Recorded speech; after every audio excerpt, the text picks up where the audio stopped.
जी नाजरीन, जो मेरे दोस्त दिल के आर्ज़ में मुब्तला हैं और घबराहट का शिकारत हैं और उनके दिल का वाल जो है कमज़ोर हो चुका है, डॉक्टर हज़रात के पास जा रहे हैं, आज उनके लिए बेहतरीन फार्मूला है। आपने कलौंजी का इस्तेमाल करना है, काले दाने का, इसमें शफा ही शफा है।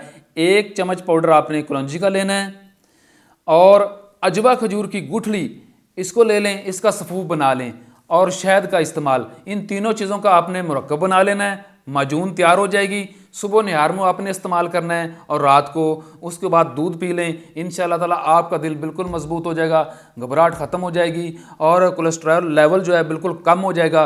शरियाने जो तंग हैं उनके अंदर लचक आ जाएगी और सख्ती ख़त्म हो जाएगी। दिल का जो खून का दौरानिया है वो बिल्कुल ईजी हो जाएगा और आपके दिल की धड़कन भी सुकून में हो जाएगी और जो दिल का प्रेशर है वो कंट्रोल में आ जाएगा। तो आपने क्या करना है, अजवा खजूर के गुठलियाँ ले लेनी है, उसका सफ़ूफ बना लें। सफ़ूफ बनाने के बाद कलौंजी ले लें, इसका सफ़ूफ बना लें। 2 चीज़ें होगी।